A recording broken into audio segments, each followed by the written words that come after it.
welcome back everybody. We'll make a start. Thank you for coming back so promptly. It's really appreciated. Councillor Simpson just asked me in the break if she could ask one last question, and I have said... Very tough, Mr Deputy Chair. Councillor Simpson. Thank you, Madam Chair. Look, my question, I was just listening to what everybody else was saying. So my question was around the fact that kauri dieback isn't just an Auckland problem, it's something that's throughout New Zealand. So what I wanted to know is, why isn't central government or MPI dealing with this problem fiscally? Why is it our problem? Sure. So there is a national kauri dieback program that MPI and DOC are heavily involved in. DOC is responsible for managing the disease on public conservation land, so the DOC estate, and so they have a similar program to ours of track upgrades and hygiene stations and things.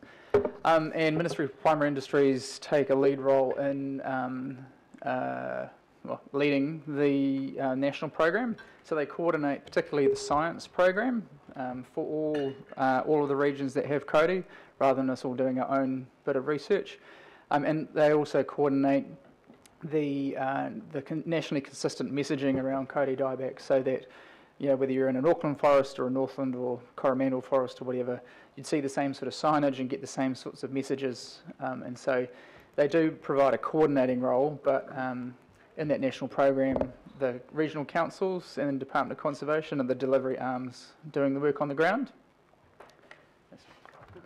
And do they give us a little bit more money? I mean, are they giving more money to the areas of New Zealand that are more highly concentrated in kauri dieback?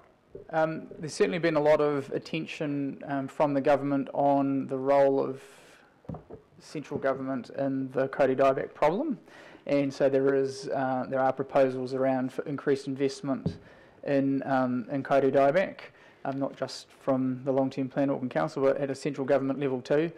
They're particularly interested in how they can leverage more money from MBIE, the Ministry for Business and Improvement, and for research. Currently there is a decent sized research program, but the proposal is to grow it much larger through having New Zealand's top scientists really being involved in that science program and being able to get that funding out of the bodies like MBIE, so that we can advance the science program, research program much more quickly. Good. Yeah. Okay, thank you. Okay, thank you. Right, well, now the recommendation's been moved and seconded. We've just got one last amendment to go in. Yeah, we good with that? Do you want to? We'll just... Yes. Sorry, Chair, there was just one as well we could actually sort of put in, possibly with your agreement, and also with agreements with also... No, this is another one. Oh. So there's an additional recommendation, which I haven't had a chance to talk with Councillor Cashmore on yet, but in addition to the C there, we would propose another recommendation that direct staff to work with relevant local boards on implementation of these recommendations. And the objective there is that we know that the implementation and the local issues will vary according to Kaipāriki, Waitakere, Rodney, Great Barrier, Franklin, and so we're just making sure that we've closed the loop, working with local boards in the way that's intended, with Te Kawerau Maki in the way that's intended, and just trying to close the loop. So that was the objective of that additional recommendation, and I would have proposed it came in just before direct staff to work with Mana Whenua, so that makes it whatever it is. We'll get that typed up. Thank you. So Chair was just in the agreement, and hopefully I obviously agreed to put that in, and hopefully Bill, Deputy Mayor's also in agreement as well. Awesome. I think that just closes the loop. So as mover, do you want to speak to this, Councillor Filipaina? I know there was a few hands that went up, You're happy to... Yeah. Okay. I don't know it's about this, Councillor Lee, no? Right. Just a question around that amendment. I know it's just being crafted, just listening to what Dean was saying now. I mean, the Waitakere Ranges is a regional park. Exactly. It's obviously important to all of Auckland. Are you saying, is the recommendation saying that only certain local boards, or are you going to ask local boards? That's a good point. Because it is a regional park, That's a good you know? point. So I wouldn't want to, you know, and I know that it's obviously very passionate for the local board that has it in its area, but you know there are the regional delegations should be. You should probably. I mean, we had someone from Oraki here, so it's not as if you know. I think in the first instance, Councillor Simpson, the point that's being made here is ensuring that, you know, we don't move on with discussions around Hanua without the Franklin Local Board being, you know, at least notified, involved and part of it. Same with Kaipariki, same with Waitakere. So we're just making sure that we've got our local boards right there as part of that. So I suppose they're just checking relevant, the understanding of relevance. So you're saying the local boards that have these large area regional parks within their boundaries. I think relevant, I mean, covers it. It's the boards. Yeah, just asking, yeah. Because there's Rodney as well. We've got Kāori in Rodney, Kāori stands. So that just means that, you know, Great Barrier, it is the boards to whom this issue is relevant. Okay, so let's start. Councillor Lee. Just a question about these changes, Madam Chair. I note the concerns expressed by Councillor Simpson. There is certainly a role for local boards in this, but as she points out, this is a regional park and we are the regional board in this matter, and the buck should stop with this regional board or this committee. Coming back to Kawerau Amaki, I'm concerned with the word jointly. Agree. It means that if we have expert park staff and biosecurity officers decide that a track is good to go, it would suggest jointly means that Kawerau Amaki has a veto on that, and that is quite a big step. Working with Kawerau Amaki and consulting and all the rest of it is what we've been doing, but when you put in the word jointly, you're giving away the right of veto, which I don't think as a public organisation we have that right. What's your substitution? This was carefully considered, Councillor Lee, and I think you make an important point. We don't want to be opening Te Kawerau Amaki up for liability in this area. On the other hand, we're just taking a slightly clearer approach, which absolutely enshrines that partnership with Te Kawerau Amaki and the way these decisions are made. It's my understanding, and listening to Edward in his presentation and reading his emails and having met with him, that Te Kawerau are really clear that they wish to work positively towards the rolling openings. I'm personally very comfortable with this. I think there's been a large degree of trust established between Te Kawerau and the council over the last couple of months, and I don't think this is in any way giving a right of veto. It's, you know, it's putting it out there that we're actually going to have a slightly unique and improved partnership. That may be the first time this has been done this way. I think it's a really wise step. But your point, your concern is noted, and I'm sure if we run into problems, we will come back to try and work our way through that. Other speakers, so we'll finish with questions. We're now speaking to the motion, and I am going to use standing orders where we'll have 3 speakers for, 3 speakers against. So start your engines and hands up. And obviously Councillor Filipaina reserves the right as the mover to speak. Would you like to start us off? Thank you, Chair, and I've put my timer on so I don't get the ding ding. Look, I just wanted to acknowledge all our staff. I mean, look, this whole process when the Rahui was placed on Waitakere Ranges, I want to acknowledge all the staff that have been involved with this.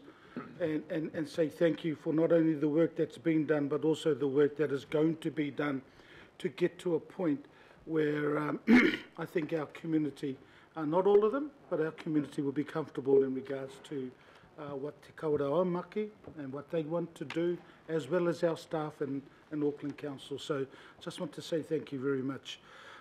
Chair, I obviously wanted to move this because one is not only the consultation that has been happening with yourself as the lead here and our staff, but also the other councillors in the West.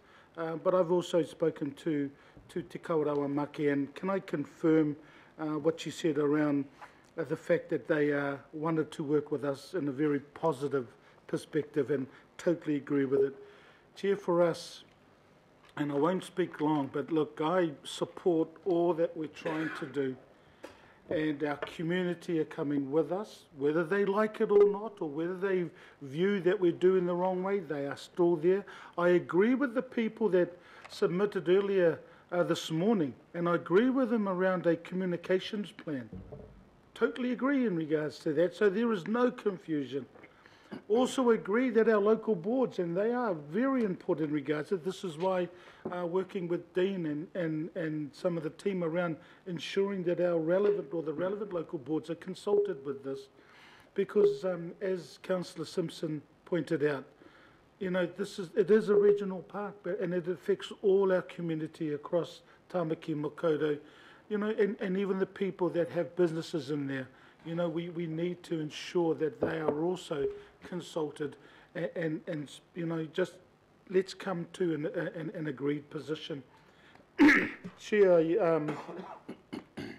know, on the 19th and 20th of April, it's a shame that I won't be there, because I would have loved to gone to all the tracks that you guys will be visiting in those 2 days. But I am busy on the 19th and 20th, the whole day. But the whole 2 days. Up the Hunuas, I think. The Hunuas too, whatever that date is, I'll be busy on that date. But look, can I just say that the 19th and 20th, I believe, is a crucial 2 days.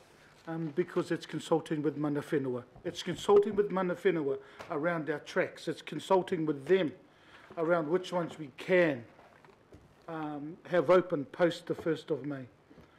So, you know, I look forward to a report coming back at some stage to say, look, this is where we've come to an agreement, and here's where we need to do a little bit more work.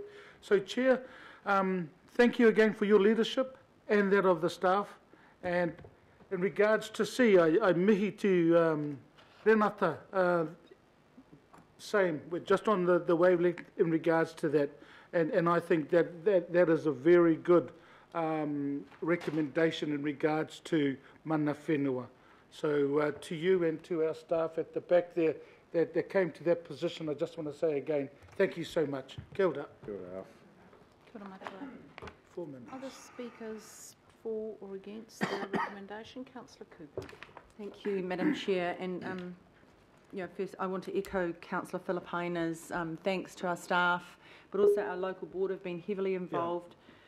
Yeah. And the great way that we've been able to work with Te Kawerau Maki over this, and put that element of kaitiakitanga and our responsibilities as councillors in council to protect our ranges.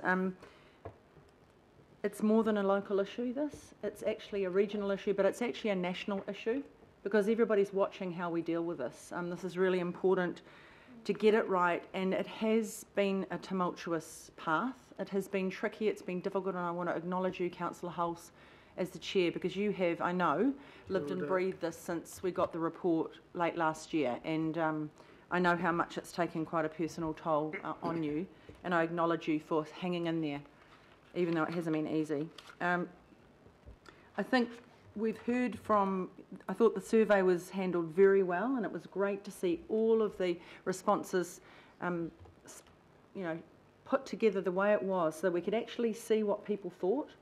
I thought that was really useful in our decision making. As much as probably we'd all like to just close it off and say, look, we've got to protect, we can't have anybody near it. The reality is, and even I think with Te Kaurawa Maki, are willing to say, look, we've got to assess everything, we've got to assess the risk, and then we act from there. You know, we do something sensibly, we do it so that we can protect the kauri, but we can also allow that interaction with our ngahere, which is really important to Aucklanders, to carry on, albeit in a limited fashion, but it still means that we can have that interaction and that relationship, which I also think is really important for teaching our young ones about the value of our forest. And I think if you never go there, if you never have any understanding of it, you will never actually be able to be part of that guardianship as an Aucklander, because it means nothing to you. So I think it's really important that people have access, but at the same time that it's careful access, it's managed access, and we do everything that we possibly can to control the spread out of the ranges. So I really commend these recommendations to everybody. I think it's the right thing to do, and I hope that we can, in some part, please everybody. You'll never please anybody all of the time, but I think I'd hope that most people could see that this was a practical approach that actually met a lot of need. Thank you. Thank you, Councillor Cooper. Councillor Watson. Thank you, Madam Chair. I'm a little torn with this. I recognise what the other speakers have said, and it certainly is an improvement on our previous position, but I think I share a little bit of the dilemma of some of the other groups that presented to us today, like the Waitakere Ranges Local Board and the Tree Council, in respect of the kind of mixed message that will continue to be sent out as a consequence of our decision today, and that really was brought home to me when I saw this map. And I mean, I know we've seen this map before, but when you see it blowing up with A3, if that was a contagious human disease, then it would just be getting dealt with purely in the terms of biosecurity and nothing else. It seems to me we are still trying to cater for the public demand to a certain extent to be in there, even when this area is absolutely riddled, and I'm talking about the Waitakere Ranges here, but other areas also, with kauri dieback, and it's hard to escape the conclusion that that despite the fact that it's brought to our attention how serious it is, that inevitably anything less than full closure and then a very systematic and carefully messaged program for opening will continue to reinforce that message. And I heard the gentleman talking about, the difficulty of cleaning your shoes and scrubbing your things down, and that's right. It actually is quite awkward to do, and we know we live in an era where people's compliance and willingness to kind of follow rules is stretched further now than it ever has been, and this really opens up, as the Christmas period did, a continuation of that in some shape or form, I think. Having said all that, I'm kind of comforted by the fact that Te Kaurawa Maki is right in the middle of this, because they have been the ones leading out with the type of response I think that's needed. I'm hoping and assuming that the local board, in the rather more vague involvement and implementation, that they are listened to, because it seems to me that they do close the loop as far as bringing in the other interested parties in this, both those people that feel strongly and also the people that have a kind of vested business interest, and hopefully that if everyone's in agreement, then we are getting the right decision. But I would say again, looking at that, this is first and foremost biosecurity and public view, and anything else is pretty much secondary to dealing with this very disturbing situation. So I hope we're right. I hope this does make things better, but I do have doubts that some of our problems are going to continue. Okay, thank you, Councillor Watson. Member Kake. Oh, kia ora. So, I just wanted to pick up the point around the commercial interests, and to me, when I think about it, it is about the long-term interests of our commercial investors. If we get this right, then they're able to be in business for much longer because they've got access. They can still continue with it. I think I'm also pledging that next time that when the long-term plan is considered, that more of a commitment to this is given, more in the context of educating our kids, our future. It's for our children's children that we're planning these. I had a conversation last night with my whānau, and they all got it in about 5 minutes. So I don't know why we spent about 5 hours on this, but anyway. But it came naturally to our young people. They've, it's obvious in terms of that investment about future proofing. It reminds me of that song. When will they ever learn? When will they ever learn? Anyway, I want to big ups to the Parks and Reserve, the Parks people. This is a good example of showing the Treaty of Waitangi responsiveness that the Independent Māori Statutory Board have been going on with the council about, and this is a clear example, I think, where you guys have stepped up and come to the party in terms of partnerships, relationships with mana whenua, with iwi perspective. So, ngā mihi to you fellows about that. Sure. I will be supporting the recommendations because it is about future-proofing our parks. Te waunui a tāne, that's how I see it, and for our children's sake, the decisions we make today is about their future and their ability to recreate how they want to recreate in our facilities, in our reserves, in our taonga. So, mihi to you all. Kia ora. Kia ora. Kia ora tāne. Councillor Lee. Thank you, Madam Chair. The one flaw, I think, in our approach is it seems to be almost totally focused on quarantine with surveillance, whatever that is, and not at all about treatment or getting to grips with the core problem or researching how to get to grips, how to treat the disease itself. So shutting tracks will stop people, may stop people, but it won't stop Phytophthora. It won't stop the PTA. And we don't appear to be even considering that at this stage. All our hopes are on quarantine. And I don't think that's good enough. We can move resolutions in here. Resolutions can be passed. Rahuis can be proclaimed. But outside council world, people don't always think the same way as we do in here. Auckland is a big city. It's very multicultural. And that doesn't just mean multiracial. Everyone doesn't think the same way. And my concern is here in focusing solely on locking people out and spending more money shutting down tracks than fixing them. We are not only are we not investing in dealing with the problem itself or putting pressure on the government to do that, we're not doing either. But what we are doing is stretching the credibility of our governing role. People will comply with council resolutions if they think they're reasonable and they're lawful.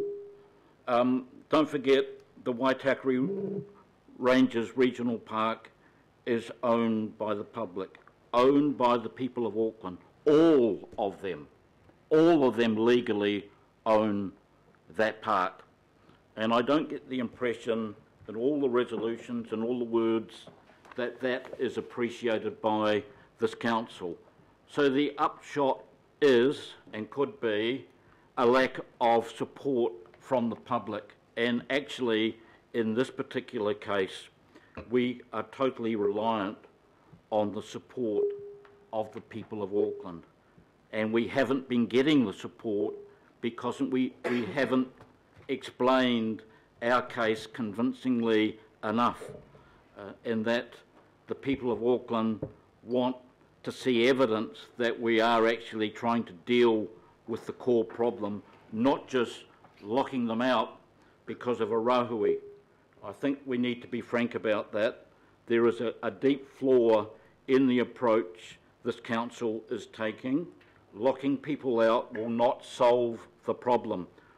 What we could be doing, if we're not careful, is creating a leper colony for kauri in the Waitakaris and then leaving them.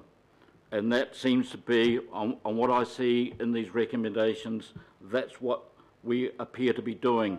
That's not going to win the support of the overwhelming majority of the public, or indeed the people who go to the Waitakere Ranges, because it's part of their, it's a very important part of their culture.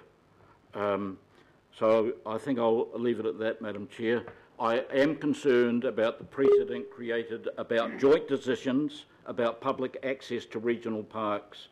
Not a decision just by the authorised council on behalf of the public, but also an iwi group which will have a right of veto if that wording is taken literally. So I'll leave it at that. Thank you. Thank you, Councillor Lee.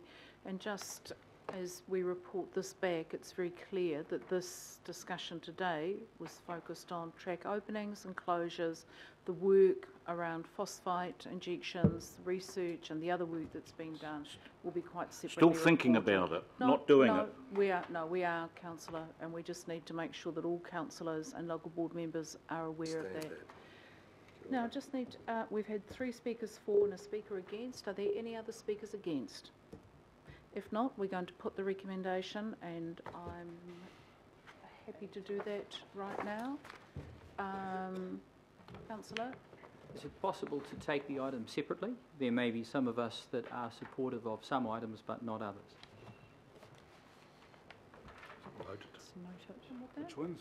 We can note it. Just note. It does, you just note that you don't support. We could note if you're not happy with an A, B, C or D. It does get a little bit messy because so many of them are interconnected. Yeah. So let's put the recommendation, and we're just going to go A to G. We're just going to put the whole lot, and then people can register a bit that you'd like your name to vote against. So I'm going to put the recommendations as a whole. All those in favour, please say aye. Aye. Against? No. Carried. And do you want, is that Can registered my against vote be the recorded whole? against C, Madam Chair, Against please? C, Councillor Lee, absolutely. And Councillor Watson, have you got a specific? I mean, Councillor Walker, B, sorry. seeing you asked me, B. I wasn't going to. So B, and Councillor Walker, you're the same? Okay, those will be noted. Thank you, and I'd just like to echo my warmest thanks to the staff who I think have done an extraordinary job. To our community who've been part of this, and everyone who's worked on this for months and months and months. Thank you.